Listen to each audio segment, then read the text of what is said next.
Well, I'd like to thank everyone who's joined in. We got a big crowd in here, so really excited to get this started. My name's Andrew Bodden, and I'm the Director of Business Development with Farms.com. I've been with Farms.com for almost 15 years and started our Precision Ag conferences about 8 years ago. Before we get started, I'd like to thank our sponsors for this event, Olds College, Xarbio Digital Farming Solutions, and Climate Field View. It is my pleasure to introduce Dr. Alex Melnitchouck and Dr. Rex Sun, who will be presenting our Precision Ag 101 and 201 sessions.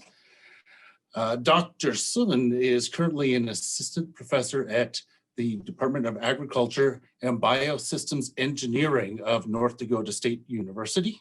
Dr. Sun's research focuses on artificial intelligence and robotic technologies in precision agriculture. Dr. Sun has investigated 25 research projects, including crop, livestock, and food production in the precision agriculture domain. Dr. Sun has collaborated with many of the academic leaders in the industry, including Harvard University, Iowa State University, Texas A&M University, Nanjing Agricultural University, Zhengzhou University, the USDA, National Pork Board, Hormel Foods, and JVS. Dr. Sun has published 78 different academic articles. As well with us is Dr. Alex Melnitchouck. He is the Chief Technology Officer for Digital Ag at Olds College. He holds a Ph.D. in Agricultural Sciences, a second master's degree in Soils and Environmental Sciences, backed up with 25 years experience at the international level, including precision ag projects in Canada, the US, Germany, Switzerland, Brazil, Australia, Russia, the Ukraine, and Belarus. He is a member of the Alberta Institute of Agrologists and author of over 50 publications in the scientific journals. Alex's area of expertise encompasses various aspects of spatial data management and analysis in agricultural and environmental, including aerial and satellite imagery, soil and yield data, prescriptions, and as applied files. Our Precision Ag 101 will focus on a wide range of technologies to use for site-specific field management, from creation of field boundaries, various field sensors, data collection tools, to profit and loss mapping. This presentation will also cover various advantages and challenges as the industry experiences in precision ag. Next week, our Ag 201 session will be led by Dr. Rex Sun, and will focus on artificial intelligence applications in precision ag. Please welcome Alex and Rex. Go ahead, Alex. Thanks, Andrew. Great to be here. A little bit unusual format. You see I'm in outer space today. Okay, so I'm assuming I'm just sharing the screen and the stage is mine. Just to let me know. That is correct, sorry. Okay. Can you see my screen now? Sorry, I can, okay, perfect. Yeah, Andrew, thanks again for inviting me, and thanks for the great introduction. That's a really interesting format. I think it's great to share some basics prior to move to the more complex stuff. So for the audience, if you're precision ag experts with many years of experience, most of the things I'm going to talk about today will seem to be pretty basic for you. But I think it's very important to make one step back and just cover some fundamental concepts of precision ag. But then the next session that will be led by Rex will discuss about the next steps, the next big things in agriculture or in precision agriculture, which will be around artificial intelligence, machine learning, and some other cool stuff.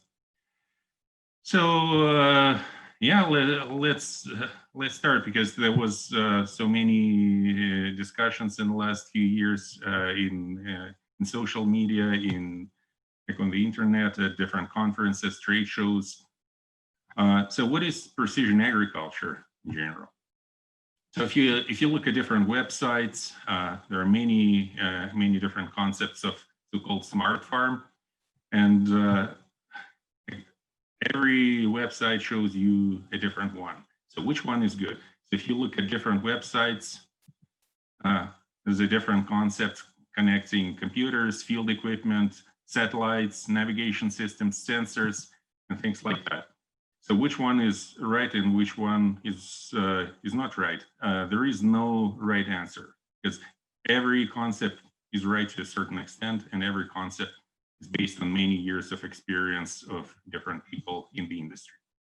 So all different platforms, they're about the same: how to collect the data, how to analyze the data, and how to utilize that to make the industry more efficient. So let's discuss some basic terminology first. You definitely heard about precision agriculture, precision farming, and in the last few years, there's another term became very popular called digital farming. So in most cases, precision farming is a farming concept based on utilizing geographical information systems, navigation systems, and some other analytical tools for managing intra and interfield variability. So in many cases, precision farming is also referred to site-specific field management.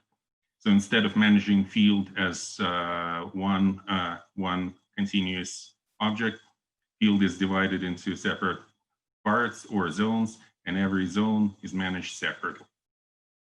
That's the most typical definition of precision ag, especially in the North American agriculture. So digital farming is a very broad concept.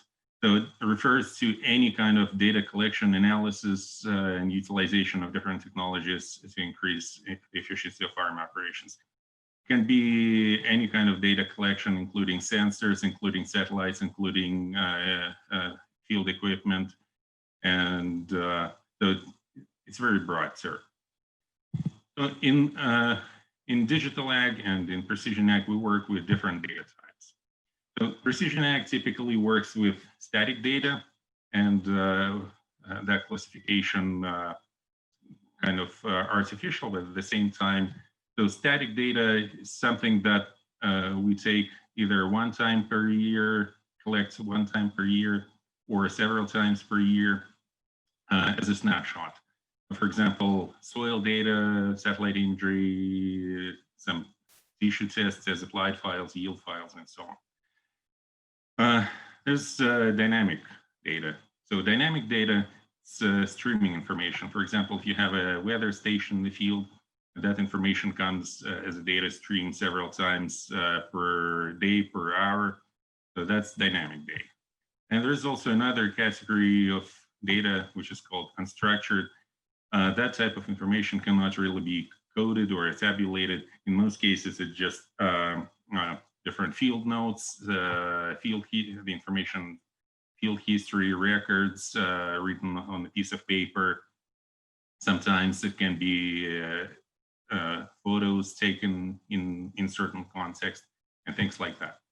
So digital farming operates with all different types of data. Precision farming mostly uses static data as the fundamental data source, and sometimes dynamic and unstructured data used to trigger some decisions during the crop production cycle. So why we're talking about the data, why data?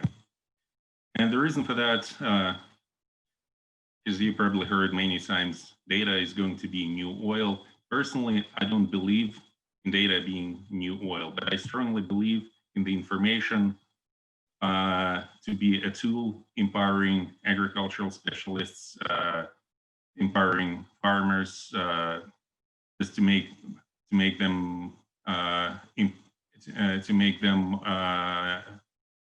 to make better decisions and to grow crops more efficiently. So yield is a very complex system, because when we talk about yield, we're talking about such a complex system. Mother Nature is way more difficult than rocket science, believe me, and so unpredictable. So yield depends on so many different things, and that includes some things that we can change, like varieties, hybrids, crop rotation, tillage, agronomy, fertilizer application, machinery, things like that. At the same time, there are more than 140 base natural factors influencing development of field crops. And that includes soil organic matter, NPKs, calcium, magnesium in the soil, water, pH, micronutrients, growing degrees, field surface shape, slope, wind speed, wind direction, radiation, the amount of precipitations, and things like that. So all those factors, they act in one field as a very complex system. In different parts of the field, a combination of those factors can be completely different. And it's really important to understand that complexity and understand how those factors interact with each other to make sure that our crop production becomes more efficient. So yeah, let's take a look at some examples, because like I said, one of the basic concepts behind precision agriculture is managing field variability. And why is it so important? So if we stand at the edge of the field and take a look, yeah, we can probably see some green and yellow spots, but we cannot see far, and we cannot see the whole big picture. So in case if we look at the same field from the airplane, from a drone, from a satellite, we can see huge variability. There will be always different areas with lower yield potential, high yield potential, medium yield potential. And of course, depending on that, those different parts of the field, they have to be managed differently. And that's one of the basic concepts behind precision agriculture. Manage different parts of the field according to their specific to the specific conditions in those areas and real needs of the field crops. This is one of my favorite slides. I often ask people during the presentations or meetings, what is the potential yield range between the lowest and the highest productive yielding area? And I hear many answers: 10%, 40%, 50%, 100%. And this is the corn field in the US, in Kentucky. It's about, I think, 50 acres. And the elevation range is just 40 meters. So after we remove all the outliers from the yield map, the yield range is over 500%. And of course, that affects the way we manage that field. So I showed this slide in one of the growers' meetings in Canada a few years ago. There was a guy sitting on the front row, and he said, "Oh, that's a bad American field. You show us a good Canadian one." I said, "Sure." This is the quarter section field, I think in western Manitoba. Oops, apparently my computer is slow. So it's over 1000% yield range after removing all the outliers from the yield map. This is a huge variability. And of course, that variability has to be managed somehow. That's again, one of the fundamental concepts behind precision agriculture. So as you can see, in any field, there are zones with higher and lower yield potential, and of course, different conditions. And of course, that variability can always be explained. So right now, it's just a human interpretation. Hopefully, in a few years, that will be automated. So we'll be able, just by analyzing some simple data, we'll be able to tell about the field more than the grower actually knows about it. But in many cases, we can explain the reasons causing yield reduction. In some cases, it can be elevated area, light soil. In some cases, it can be slow or high salinity, poor drainage. Sometimes those factors reducing yield can be related to road construction at the edge of the field, blocking drainage, or moving soil and things like that. But all those factors, they have scientific explanations. And of course, if you can explain them, you can manage that. So in precision agriculture, when we look at the data cycle, in most cases, everything starts with the field boundaries. Why field boundaries are so important? The reason for that is pretty simple, because everything in agriculture is planned based on the amount of acres, farmed in certain fields. So all the crop inputs, including different fertilizers, including crop protection chemicals, including seeds, including field operations like field equipment, including fuel and things like that. Everything is everything depends on the total area farmed in the farm fields. Also, location of fields, they determine field logistics and many other aspects of agricultural operations. So in precision ag, all those field boundaries, they are geo-referenced. So that means they have geographical coordinates, and of course they can be used for determining your own location in the field. Like some basic tools like this screenshot you see, this was taken from the Google Earth program on my PC. So at the next step, once we identified field boundaries, we identified the fields. Now we come to the field variability analysis and converting that variability analysis into some actionable insights. So one of the first layers I always look before analyzing precision ag data is field topography. And of course, you know, elevation is very important. Elevation and field topography drives many things, many things in the field. And that includes water movement, that includes the distribution of organic matter, distribution of certain nutrients, and many other things. The thing is, though, when we just look at the bare elevation data, which you see here on the screen, they're in feet, can be in meters. So the elevation above sea level by itself, it doesn't tell you anything, because you have probably seen some research papers where there were yield data compared with the elevation. So I don't think that's the right way to approach that, because in that case, Calgary, which is approximately 1.1 kilometer above sea level, yield in Calgary should be less than the yield in Regina, Saskatchewan, which is 500 meters above sea level. So it's not the elevation itself that matters, but it's surface curvature that matters. And that's one of the ways how we can delineate management zones in the field. So field surface curvature is a derivative from the elevation. It's available in many software programs. By running that analysis, you can identify convex areas, concave, and relatively flat spots.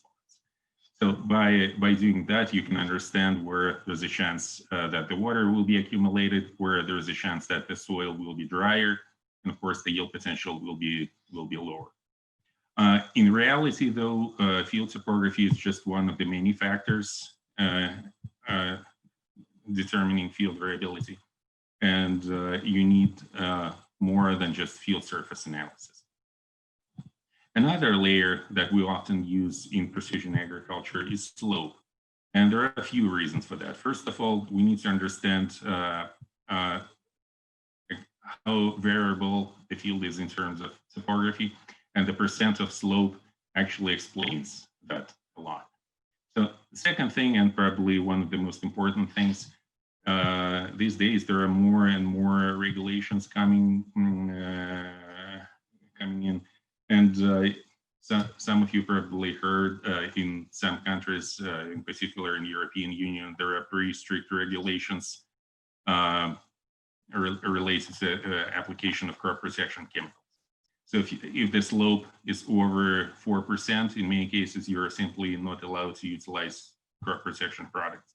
And if the slope is between 2 and 4%, there are some restrictions to apply chemicals in certain areas. So that information can be definitely incorporated into the farm management practices. But in most cases, when we talk about precision ag, like in most cases, we think about variable rate application of fertilizer. And the reason for that is pretty simple. Fertilizer is the biggest direct expense on the farm.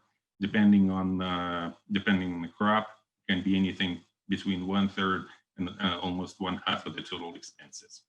And of course, if you can optimize application of fertilizer by using some kind of technology, well, of course, it helps.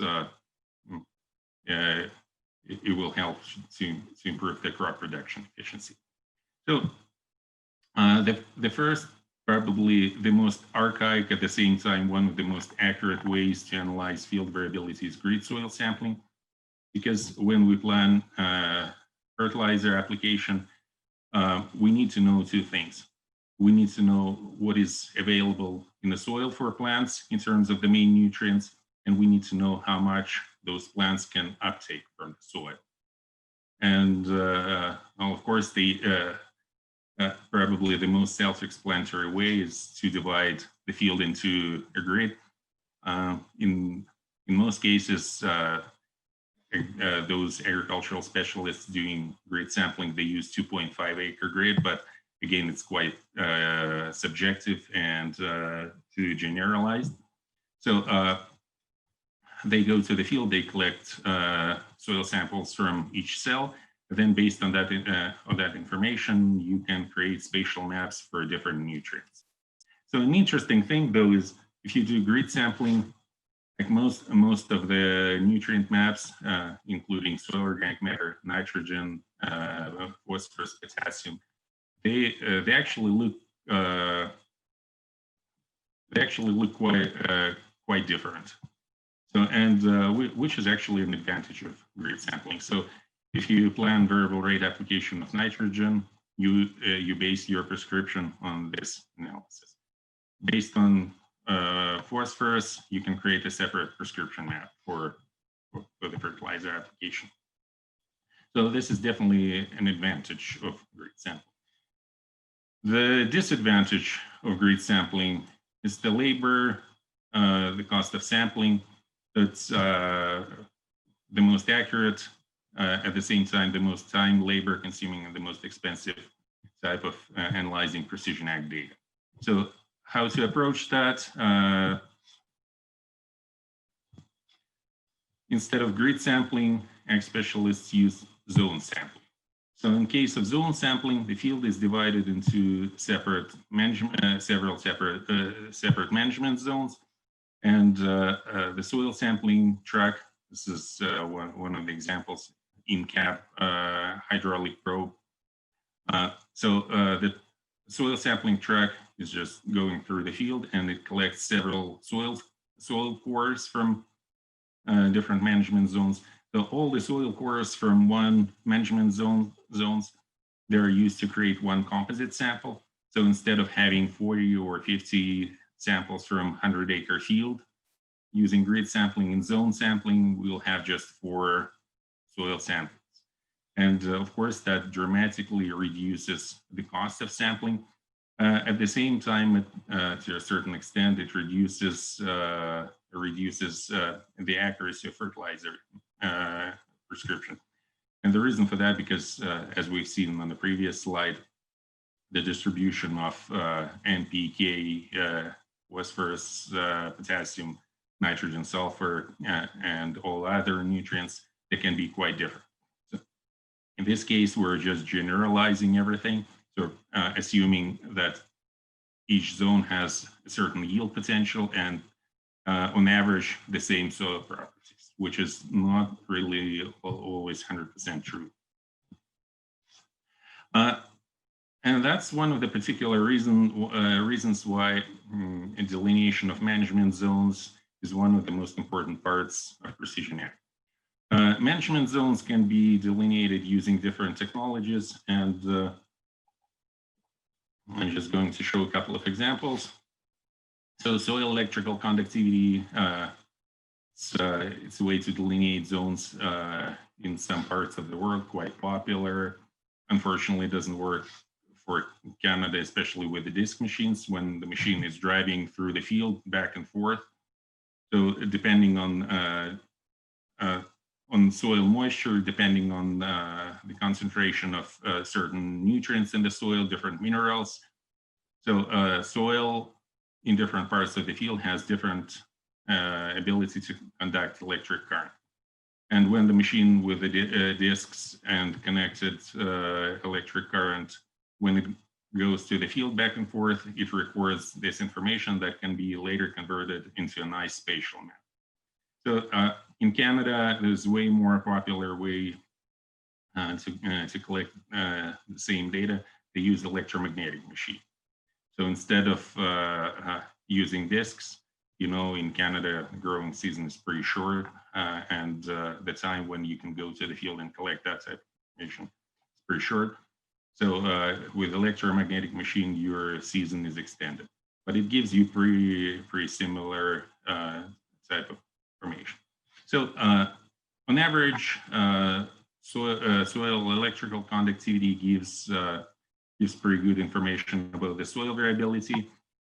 At the same time, the most challenging thing about using soil EC is to determine the right yield potential, because we're assuming the soil properties are more or less equal across each zone, and the same thing we're assuming about the yield potential, but that's not 100% correct in many cases. There's another way to delineate zones. It's based on gamma ray spectrometry. Again, when I'm saying gamma ray, it doesn't mean that there is any radioactive substances involved. It's just measuring the natural level of radiation, which is pretty low. Based on the natural concentration of radioactive potassium, uranium, and thorium, which is pretty low in the minerals, if you measure that, you can delineate zones with the different soil types, different minerals. So, but the concept is still the same. Then you can utilize this to model your soil nutrients, or to use that for zone soil sampling.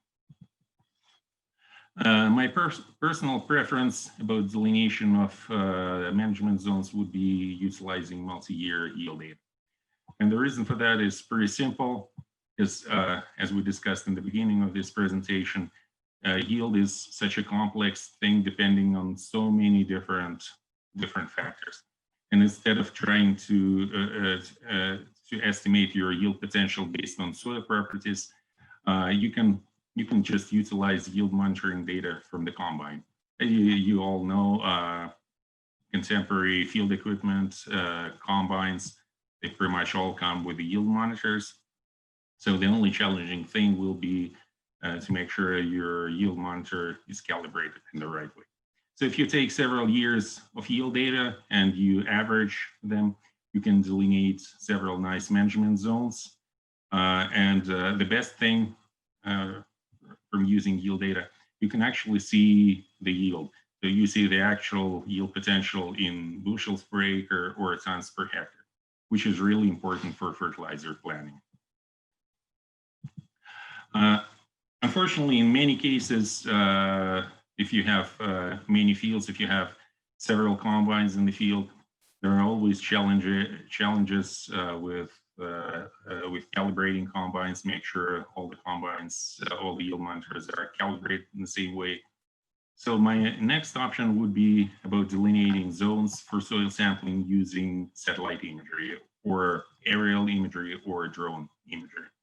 So I prefer satellites because of scalability, but the concept is based on the fact that if you take a satellite image of a field at the peak of the growing season, any kind of vegetation indices like normalized difference vegetation index and DVI or any others, they will be highly correlated to the yield data.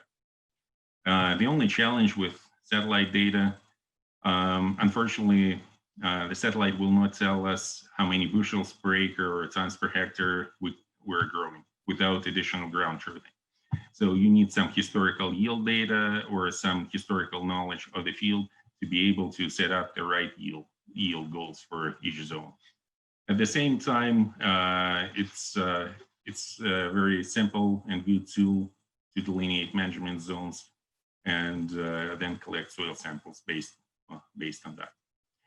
So there are some other concepts for delineation of management zones based on combination of different layers. So again, they deserve to be in the industry. At the same time, they require deep expertise in data analysis. In some cases, they can give unpredictable results when you see one zone, one management zones covers two areas with completely different yield potential. Once we have our zones delineated, soil properties analyzed, we can create prescription files. So technically, a prescription file is a table connected to several georeferenced polygons. So for each polygon, there is a certain fertilizer or seeding rate. So the machine reads that information. It's read by a field display on either on the fertilizer spreader or on the seeder. And then when the machine is going through the field, it reads that information and applies fertilizer or seed using those prescribed rates. When the field operation, like fertilizer spreading or seeding, is completed, it's worthwhile to analyze Asapplied data. Asapplied file is something that the field display records when it's performing that field operation. Please don't expect that Asapplied file will always look perfectly as your prescription file. There will be always some errors related to the change of the speed of the field equipment, certain details of field topography and things like that. At the same time, if the operation is completed accurately, the field equipment operator didn't exceed the speed. Like in many cases, like you see the prescription file and Asapplied file will look reasonably similar. So we spoke about variable rate fertilizer application, and very similar concept often applies to variable rates application of crop protection products. So the challenge here is, though, with fertilizer, you can start with the application of 1 pound of fertilizer per acre, and you can apply in many cases 100 pounds, 200 pounds, 300 pounds, if there are no environmental restrictions, and that's fine.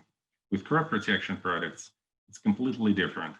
So it's very heavily regulated, and you cannot go with your application rates anywhere outside of the label on the product. So this is used for creating variable rate maps for the application of some crop protection products, primarily fungicides. So if you take aerial or a drone or a satellite image during that particular crop development stage, you'll always see certain variability. You'll see the zones with a higher and lower biomass. In many cases, depending on disease, of course, you can either apply lower label rate in some zones with low biomass, or completely turn off the sprayer. And by doing that, you can reduce your application of crop protection product by 20, 30, and even 40% in some cases. There are some exceptions. In some cases, for example, if you apply fungicides against some diseases like Fusarium in cereals, well, of course, for Fusarium, there's zero tolerance in grain. So if there's any risk of Fusarium, you have to apply the fungicide across the whole field. But again, in some parts of the field with lower biomass, you can reduce the rate and again save a little bit on the crop protection product. At the end of the season, once you have collected yield data using Yield Monitor, it's always a good idea to run profit and loss analysis. So if you have your yield data in every part of the field, well, of course, utilizing your average expense per acre and taking into account the current grain prices, you can run quick analysis that's available in many software programs, and will tell you where in the field you're making money, where in the field you're not making anything, and where in the field you're actually losing money. There are some other tools, because I already discussed how complex field scouting, soil sampling, how labor consuming and expensive can be. There are different tools to facilitate field analysis, to facilitate creation of fertilizer prescriptions, and some other tools to analyze field variability. So one of the most popular things that could be used for nitrogen prescription, there are nitrogen sensors. They work very similar to multispectral cameras on satellites or on the airplane. So when the field equipment is going through the field, so depending on crop canopy reflection, so the algorithm decides what nitrogen rate should be applied in different parts of the field. Now, just to clarify, those sensors, they do not actually measure the nitrogen, they just predict it. So in relatively even fields where the nitrogen can be one of the yield limiting factors, those sensors work very well. In some cases, when the field has high degree of variability and yield is limited by lack of moisture, salinity, or lack of some other nutrients like phosphorus, potassium, so the sensor readings can be biased. In North America, as you probably all know, especially in the North American prairies, many farms there are either on zero or minimum till. Is a popular technology that becomes more and more popular in the last few years is mapping and measuring soil compaction. Because soil compaction is one of the most important yield limiting factors in many fields. Some other interesting new technology becoming more and more popular is the thermal imagery, and as you probably know, the first thing that changes in plants when the crop is under stress, it's either stops or slows down the evapotranspiration. And of course, the evapotranspiration changes, the crop canopy temperature goes up and can be detected using thermal cameras, either from a drone or airplane. Unfortunately, the highest resolution of a thermal sensor in space is 100 meters. It's on Landsat 8. Unfortunately, it cannot be used for precision ag because of its low resolution. This technology is quite popular for irrigation management, and yeah, as you can see, it's very easy to detect areas where the crop experiences the drought stress. Some other interesting tools used in precision ag, for example, if you want to map crop canopy, it's about using LiDAR, which is basically scanning the crop surface with a laser beam, and that can detect crop canopy heights very accurately. So it's very important to understand for either field trials or for application of crop protection products. Some other additional tools used in precision ag is kind of experimental technology. It's about using near-infrared protein sensor. Actually, at Old College, we're currently testing that technology and comparing with the actual lab results. So this sensor is installed in the combine with a yield monitor. And when the combine is going through the field and harvesting the crop, the sensor is determining the protein content in grain, which is very important for many crops, including wheat, where when you can get a premium for high protein wheat, or very important for malt barley. So if you want to grow malt barley, of course, you're interested in getting grain with low protein. There's some other interesting tools that we're currently testing. For example, ground penetrating radar. It's hardly scalable technology at this point. At the same time, when we plan fertilizer rates, it's very important to understand how deep is the topsoil, and that's what the ground penetrating radar can help us with.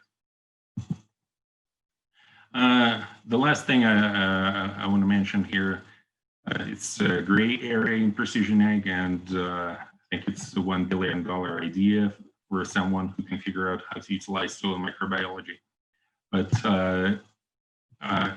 it will be quite surprising to learn how different soil microflora is in low and high yielding zones. So there are many researchers and businesses that are working on this concept, and I would like to see where everything will, how it will look in the future. Of course, I can't really avoid mentioning sensors, field sensors, because in many cases, your field operations, especially application of different crop protection products, is driven by the information from field sensors. That can include air temperature, air humidity, soil moisture, and things like that. Just before we'll wrap up, I just want to cover some challenges. Because in many cases, there are many bright ideas, but at the same time, there are some challenges. So the first challenge is imperfect matching, when there's a good tool, but that's not the right tool to solve certain problem. For example, I hear that every month from different people, okay, yeah, we're going to collect satellite and drone imagery, and we're going to sell them to farmers. Well, in reality, farmers, they run their own businesses. They have to grow crops, sell grain, buy crop inputs, and work on so many different things. And of course, satellite imagery is not the right tool for them to utilize. I think they would expect something way more automated. They would expect that satellite information to be converted into some actionable insights or some actionable things like prescription files. Another thing, more data in the field doesn't mean higher economic value. And here are some examples. Like 15, 20 years ago, when Autosteer appeared on the market, it picked up like that right away. So just because you buy it and you enjoy it. So weather station in the field, of course, it's a great tool, very helpful, but you have to buy it, you have to find the best location, you have to install it, you have to make sure you have internet, you have to maintain that properly, and of course, you need help from a specialist. Same thing about variable rate technology. Yeah, eventually you'll probably get a profit if the technology is correct, but you still have to find a service provider, reliable one. You have to analyze soil samples, determine yield goal, buy additional hardware, and make sure it works on the field equipment, figure out field logistics. So there are different additional things you need to do before you will see that profit. In some cases, data collection is not really converted appropriately to actionable intelligence. So this is really interesting thing. Again, you've probably heard many times, let's detect crop diseases from satellite or drone imagery. In reality, the only thing you can do when you can see the crop disease from a satellite or even from a drone, you can write a nice letter of condolences to the grower saying, dear sir, sorry, your crop is dead. So the right tool would be to use predictive modeling to prevent the disease instead of using descriptive modeling. Or just going back to our favorite sensors. In many cases, sensors in the field, they provide very important information. At the same time, that information is relevant just to those locations where those sensors are installed. So it's really important to find the right places, because if you measure soil moisture, that's related just to one spot in the field. And as we discussed, the fields can be quite variable. So the next session will be about AI for, when I say AI, I mean artificial intelligence, because AI also stands for artificial insemination. That's not the case, but I think the future of precision ag is in automation. So right now it's still in manual mode, and I think the analogy will be the same as probably film photography or painting versus digital photography. There will be always some niche for the manual work, but I think the main thing that we expect from AI is to automate certain field operations or data analysis protocols. So just the last thing I want to say, most of the data that you've seen today, they were collected on a smart farm at Olds College, just north of Calgary. So this year we start the new Axiac program. This is quite unique. We built more than 30 different courses from the scratch. And I think I will not exaggerate if I say we have pretty much any leading edge technology from around the world that you can think of. And that includes robotic devices like DOT platform, different field sensors, and we even collected a hyperspectral image from the International Space Station for the whole campus. So if you have any questions, comments, either about precision ag or about the new AgTech program or any other questions, please feel free to connect with me either by email or by LinkedIn, and I would be happy to keep that conversation going. And thanks for your attention. That's perfect. Thanks, Alex. Really appreciate it. Rex, if you want to join in on this as well, we've got quite a few questions we'd like to go through and see. We're just going to put them in order the way they came through.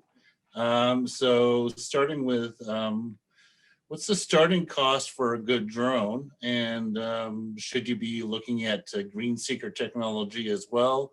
Or is there enough information that can be gathered through a drone? I think I can answer that. Everything depends on what exactly you're trying to achieve with that drone. Because my son, he's 15 years old, and he scouted fields for me using $500 DJI Mavic Mini. So of course it's not a tool to map the fields, but if you want to fly to a certain location, instead of walking there and detect that, take a look at the bad spot in the field. That's pretty simple. Of course, if you want to map the field, I would probably say DJI Phantom, is it 4? That would be probably my first option. But like overall, I'm a fan of satellites, not drones, and that's just for the reason of scalability and the cost. And this is Rex. I can follow up with what Alex said here. For the drone technology, just like Alex said, it all depends on your applications. It can vary from, like in my lab, I have drones worth a couple $100 all the way to, I just bought a spray drone technology. The whole set cost me over $40,000. So it's if you want to just do a scouting, it all depends on what sensor you are using as well. If you just want to scouting your crops and just to start, and I think I agree with Alex, a Phantom 4 at $700 will do the job. Perfect. Thanks, guys. Thanks. Next question is, what are the 3 most difficult pain points in precision agriculture, whether it be technology gaps, communication between systems, or how the technology is developed? I would probably, well, technology-wise, I would probably say the lack of automation is one of the main hurdles. In terms of education and in terms of qualification, I would say the level of complexity right now is so high that in many cases people just don't understand the complexity and they apply wrong tools for the wrong purposes. So once we can automate everything and streamline everything, that human factor will disappear. So I'd probably say lack of automation is number 1, number 2, and number 3. For my answer to that question, I would say the biggest challenge I see in precision agriculture is how to lower that technology cost to the farmers. And some technology is very costly. I mean, talk about precision agriculture, we talk about all the technologies, right? I think the key role for farmers is how that technology is going to make benefit for me. I mean, I'm the farmer. I need to see some real thing. If that drone cost me $8,000, how soon that gonna, my benefit gonna, or my investment gonna come back? So how to lower those sensors, drones, all these technologies, the cost, and to make it affordable for farmers, and of course, easy use, like Alex mentioned. I think that's the biggest challenge. Yeah, Rex, I think that's an excellent comment, and I think we covered both sides of it, because once you have everything automated, you don't have to pay salary to soil samplers. You don't have to pay for soil analysis if you can automate everything and everything is done by a machine. Yeah, I would love to see that implemented in the industry. I realize it might take a few generations and still we'll get there. Thanks. That's great. So going back to your presentation, Alex, what software do you need to clearly delineate topography and slope? What's the best software to be doing that? The easiest and probably like my first option would be probably SMS Advanced for Imagery. It's a desktop-based software. It costs I think $2,200 US. So it has terrain analysis in it, and that includes you can map, of course, elevation. It can analyze surface curvature, topographical wetness, slope, stream power, and all different derivatives. The only thing you need some additional qualification to do that. So it might be worthwhile to get some training from Ag Leader. Don't get it as a sales pitch. It's just something I prefer to use at the field level. And of course, if you use some kind of GIS software, even QGIS, which is an open source program, you can analyze those things over there. The only thing, it's not really fit for agriculture. Okay, thank you. What is the starting cost of electromagnetic machine, and where do you acquire it? I'm not 100% sure about the cost. So where, Andrew, do you know where most of our audience is from? Are they from Canada or the US? A bit of both. If I was in Canada, I would probably go to Geonics. This is a Canadian company. If I'm in the US, I'm not 100% sure where would I go to. But it's pretty simple. You just Google electromagnetic soil EC, and that's it. Very simple. Rex, are you using any of that technology, or have you had to? We handheld device. We do have that in the soil department, but I'm not quite sure where they acquire that. So. Okay, fair enough. In your opinion, to what degree would you say the lack of rural high-speed broadband internet is hindering the adoption of precision ag? Oh, you know what? That's a great question, and I think it's a nudge for myself and Rex as well, because we're talking about the limiting factors for precision ag, and actually rural internet is definitely one of the main hurdles. In many Canadian provinces or US states, you leave the major highway and you don't have internet coverage. And of course, that limits a lot of things, including like pretty much anything where you need real-time internet connection. So I'm really looking forward to what projects like Starlink or Project Loon, what can they do for the rural internet.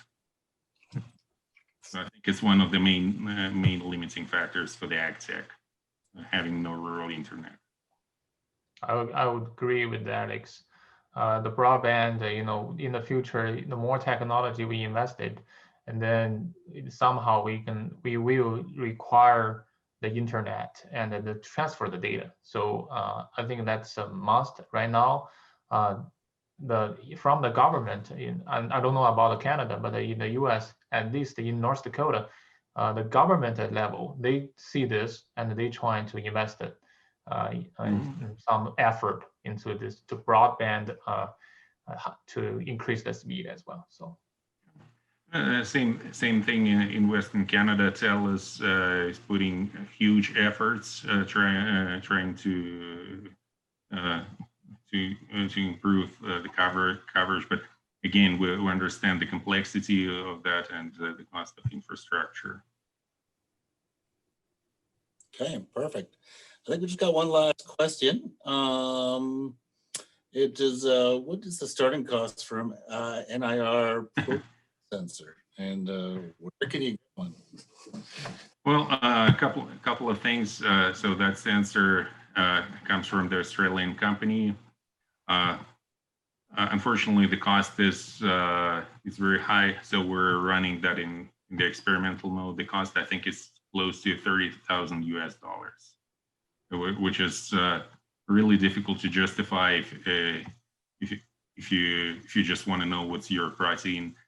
At the same time, well, I believe that if that technology will prove itself, I believe the cost should go down in the future. Unfortunately, right now, it's just an experimental technology. All right, perfect, guys. Well, I think that's it for questions. Really appreciate your time today, Alex and Rex. So next week, which will be, was that the 10th? We will, same time, we will, Dr. Zun will be talking about kind of the artificial intelligence applications in precision ag. So make sure you catch that. You got to register with a separate link, but I believe you will be getting that. Anyone who's registered for this one will get that one as well. And guys, anything last to say before we go, or? Andrew, if you look at the time, we're perfectly on time. So thanks for setting everything up and running everything so efficiently and accurately. Andrew, thank you for having me and having us here. Great. Excellent, guys. Really appreciate it. And thanks everyone who joined us today. And looking forward to seeing you next week.